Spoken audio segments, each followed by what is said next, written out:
I didn't get it right now, or if it's not marked before 10 o'clock in my inbox, not reading it. The end of the semester, probably the one time I'm being a little stricter about that. Now I want to wrap up a couple things from James so I make sure you have the basics and you're prepared for the multiple guess questions on the final pertaining to James. Now, what's James' pragmatic method again? That's just review. He never calls it a theory of truth. He calls it a method for getting the truth. He doesn't believe that it should be applied in all circumstances because, recall, William James is a man of what? He is a man of science. And as a man of science, he believes that if there are things that can be demonstrated empirically to be the case, we ought to accept those things as true. His method, he believes, should mostly be applied to what kinds of issues? Starts with an M. Thank you.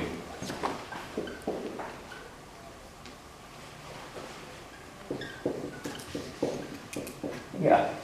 It is a method that ought to be applied to solving metaphysical questions. Because he did believe that Hume was right. Remember, Hume made the claim that metaphysical claims are in principle insoluble. They are not the kind of questions that can have answers because they have no empirical solutions. Now, William James will contend, even if we cannot have answers with a capital A to metaphysical questions, it doesn't negate what fact about us. What is our relationship to metaphysical disputes? Toberman. We want to answer them? Yeah, we care about them very, very much. He would even say we need answers.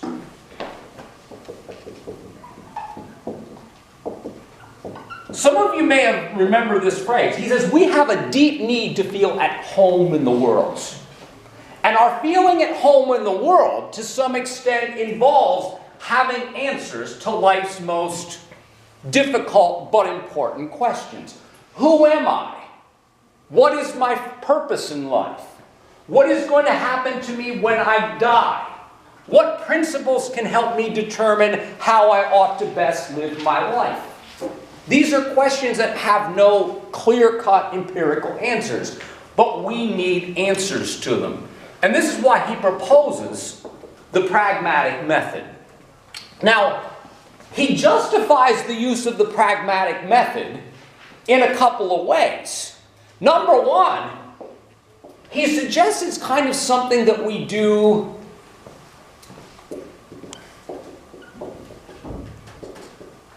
we implicitly do it anyway, whether we notice it or not. And he goes further with how many of you remember reading about his discussion about the philosophers? He suggests that the philosophers that we discussed this semester wanted to believe what about the truths that they had gotten to? They wanted to believe in the absoluteness and the objectivity of the truths that they had derived. But guess what James does? He says that's absolutely false.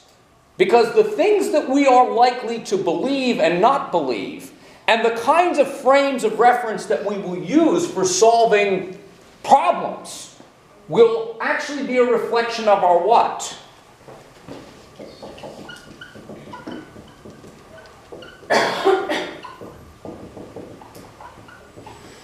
He has that discussion about the philosophers and their temperaments.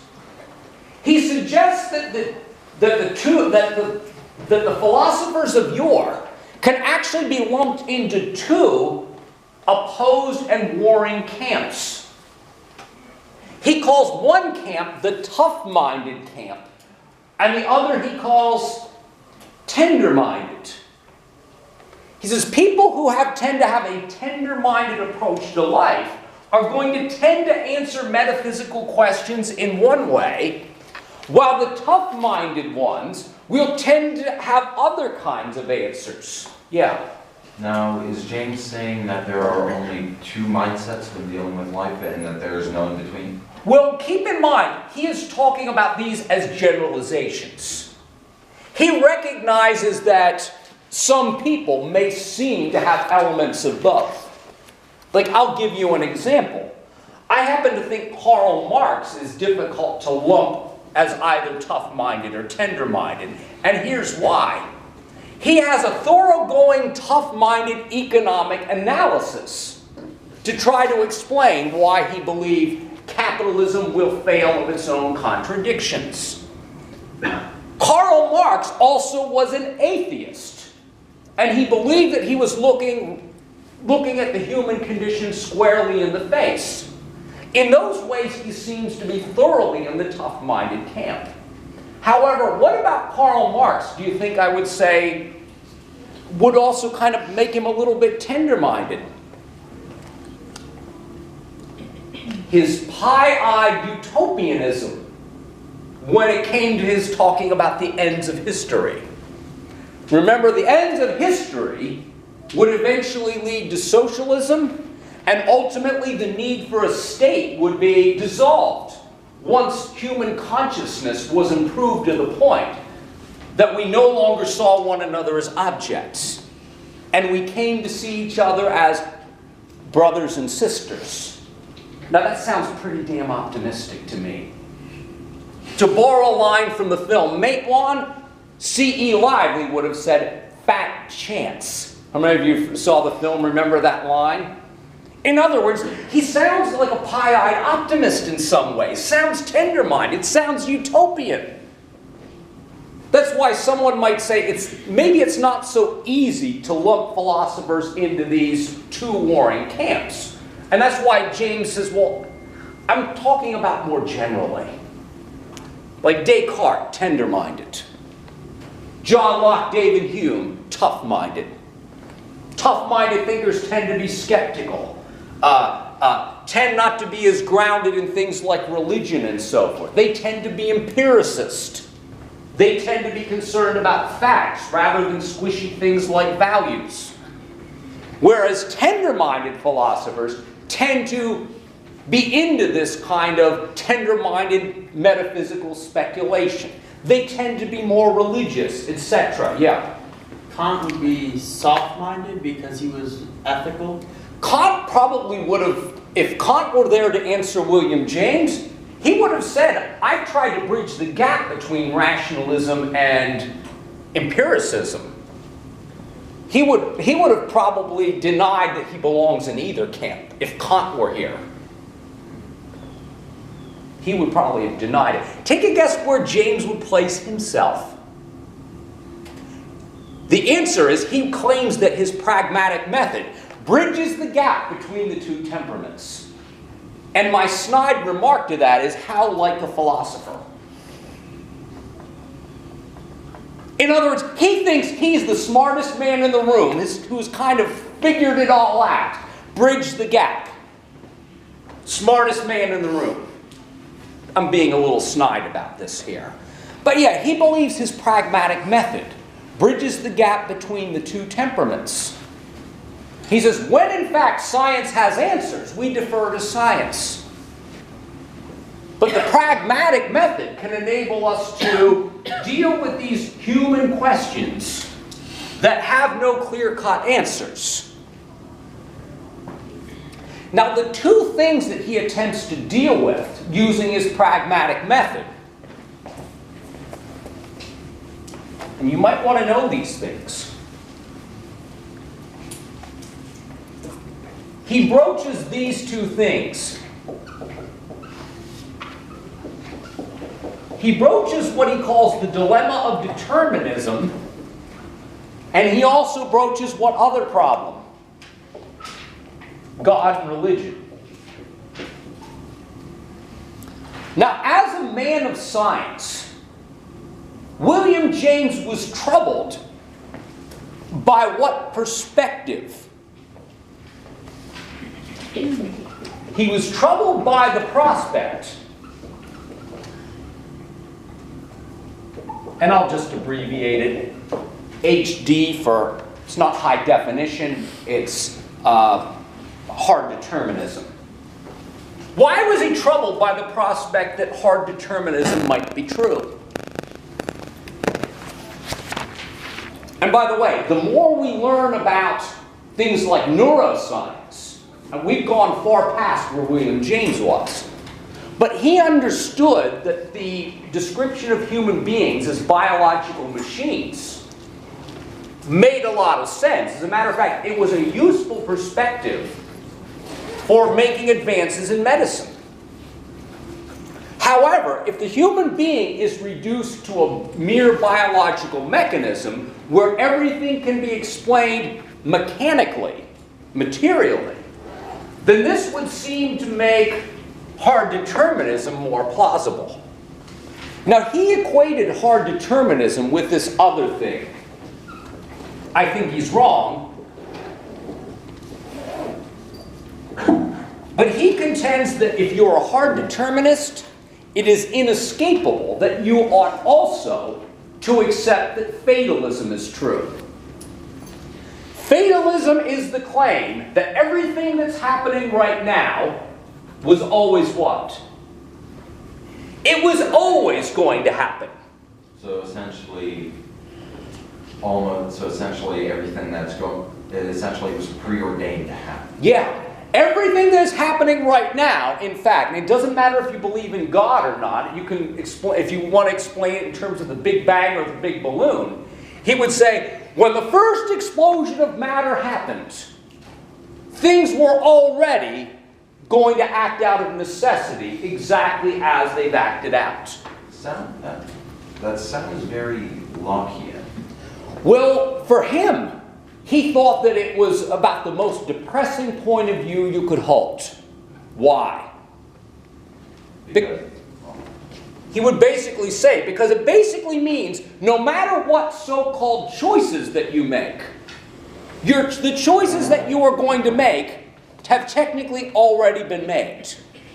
And that basically everything in the universe is taking place just like clockwork. Now, for many people, this would seem to devalue human life. It would also seem to devalue things like our notions of individual freedom, responsibility, and choice. This is why part of why he believes, pragmatically speaking, belief in hard determinism is not pragmatically useful. This is why he says belief in free will is a pragmatic truth. Belief in freedom of the will is a pragmatic truth. Now, the reason why he says you cannot prove we have free will. He says, however, belief in free will does make sense of our internal phenomenon. He says, number one, whenever I make choices, I have the feeling that I'm actually making choices, as well as the fact that I could have done what? I feel as if I could have chosen otherwise. He says, whether or not I could have or couldn't have chosen otherwise isn't the point. He says, I have the internal feeling that I am free. So pragmatically speaking, I am free. Whether that's metaphysically true with a capital T or not. Now, he goes further than this. He says free will makes more sense of the fact that we do actually regret things. He says for the fatalist, regret would actually make no rational sense. Why regret something that couldn't have what?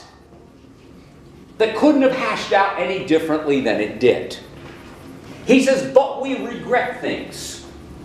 The fact that we do regret things suggests that we could have done otherwise. Not just that we wish that we had done otherwise and couldn't have. Now there's one more thing. He thinks that freedom of the will not only better makes sense of our common sense ideas about morality, but belief in free will is more likely to lead people to be morally responsible. Because what does free will say to us? It says you have choices.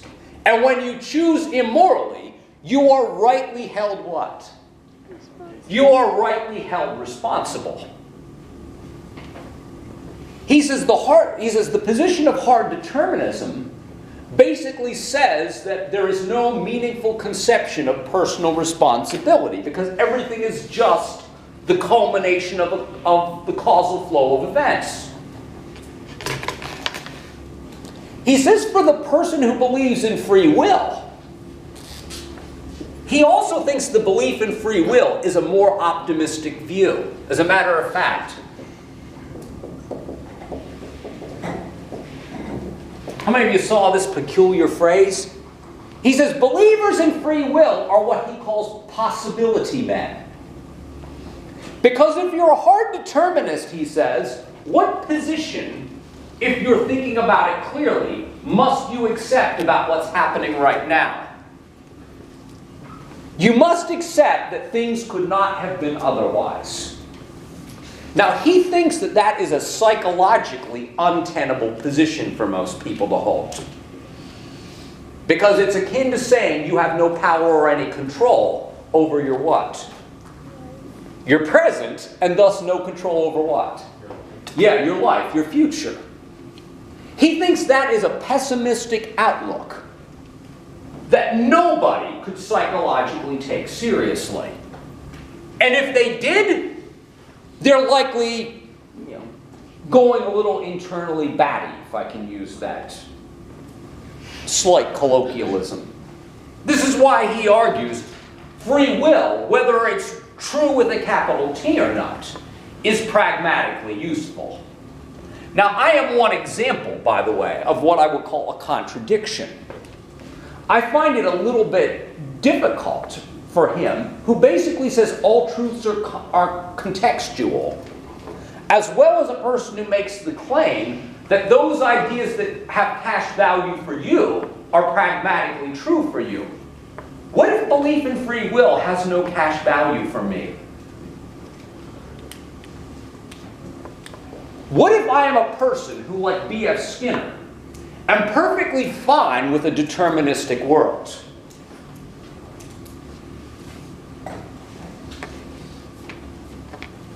Would that go against James's position? He seems to tell me I would be better off believing in free will. Well, what if I'm not? As a matter of fact, I will go on record here saying, I actually am less comfortable believing in free will. I am perfectly comfortable with a deterministic world. As a matter of fact, it makes sense of a lot of things. It doesn't make sense to hold me responsible for not being 6'6". It doesn't make sense to hold me responsible for being feeble and not prone to anger like most real men. You understand? I don't have control over those things. I don't have control over those things. And to say that I have 100% control over things seems to be just scientifically what?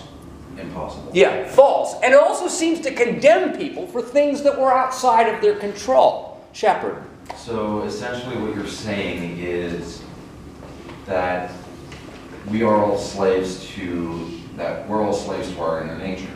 I wouldn't use that word slaves. I would also say that we are conditioned, and conditioning has the power to do what? Influence. Yeah. And I'm also quite comfortable with the idea that I'm a product of my what? Generation. Yeah. Well, and also just a larger product of my environment. And I think it seems to be dishonest not to admit those things. And to say, but you always have the freedom to choose. Well, I don't know that we do. No matter how much some people might like that. Marazzo. Wouldn't saying that you have no freedom at all also be a bit of a stretch? Wouldn't it be more of like a gray area than reality? For some of us, it's more comforting. Because you kind of accept what? If life stinks, that's just the way it what? It is. That's just the way it is. And some of us are what? Fine with that. Yeah, and by the way, I never made the claim I could prove it either. I just said that for some of us, Maybe rejection of free will is more pragmatically useful. Although guess what James would say to me in rebuttal?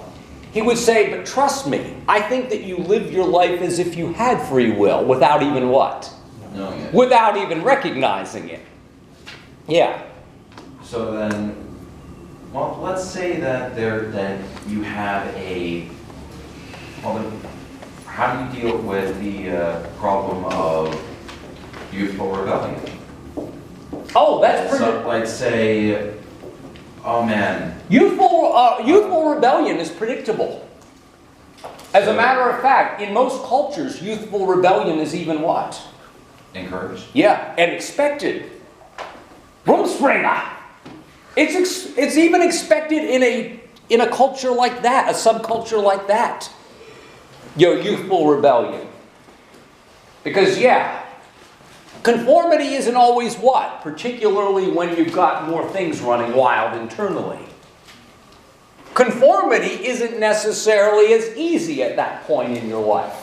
Or at least certain kinds of conformity might not be as easy. What's the whole thing about getting your wild oats out? There's probably some wisdom in that. Before you're forced to do what? What do we call it? Is that phrase, settle down? Before you are institutionally forced to settle down? I don't know that I explained it, but I would say most cultures have actually encouraged it even. Now, I want to shift gears to one other thing, because this will be on the test too. Another thing he discusses is pragmatic religion. Now, as a pragmatist, and I should say also as a man of science, he understands that belief in God is a metaphysical question. He knows that the existence or non-existence of God cannot be what? Proved. It can neither be proven nor can it be disproven.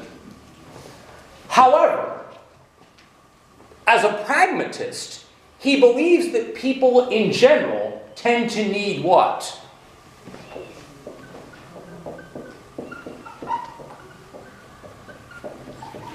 He contends that people tend to have a need for religion. And by the way, folks, he writes a wonderful book. It's called On the Variety of Religious Experience. And there's plenty of things that go on in that book, but he oftentimes talks about the value of religious experience for the believer. And by the way, when he's talking about religious experience, he is talking about a rich internal interaction. He is not talking about the kind of religion that I encountered growing up. Does anyone know what I mean by the kind of religion I encountered growing up? Where it was more like believing something on paper and checking off boxes, rather than it being what? Something that edified your inner life, quote-unquote lived experience. He was a huge advocate of what many people would call the religious experience. And I don't want to make too much of this, but this is what in many discussions of religion we might call this.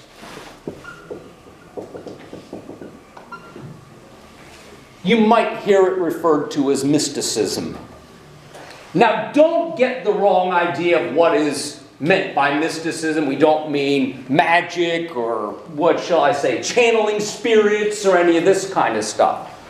When we talk of mysticism, we talk about a recognition that we are all somehow connected with what?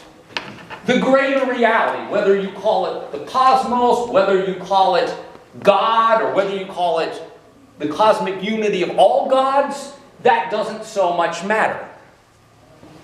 But this kind of mystical religious experience is an inner psychological state.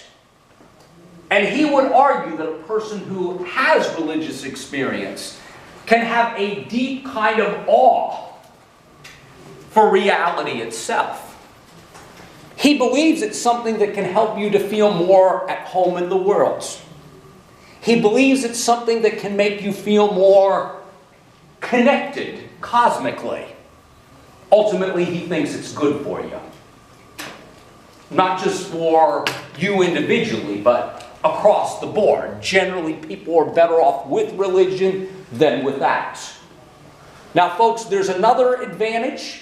Most religions, and this is going to sound flippant, I don't want it to though. Most religions have basically what I would call pre-packaged answers for just about what? Just about every philosophical concern that you might have. So that's one of the advantages of religion. Religions tend to provide what we would call an all-encompassing worldview. A frame of reference for thinking about pretty much everything. In other words, religion tends to tell people, who am I? Why am I here? What ought I to be doing? What am I really made up of? Where am I going? And you know what I mean by where am I going? Because a lot of people are what? As Freud put it, a lot of people, spend their entire lives running from what reality? I'm going to kick off at some point. A lot of people are afraid to die. And religion tends to give people solace about things like this. Whether it's in the form of a heavenly afterlife, reincarnation, what have you. Now, I do want to tell you this, folks. For many students, when they hear it, they go, yeah, religion makes me feel comfortable because I know that God's got a place for me in heaven. Keep in mind, the whole notion of buddy Christ is a relatively recent religious phenomenon.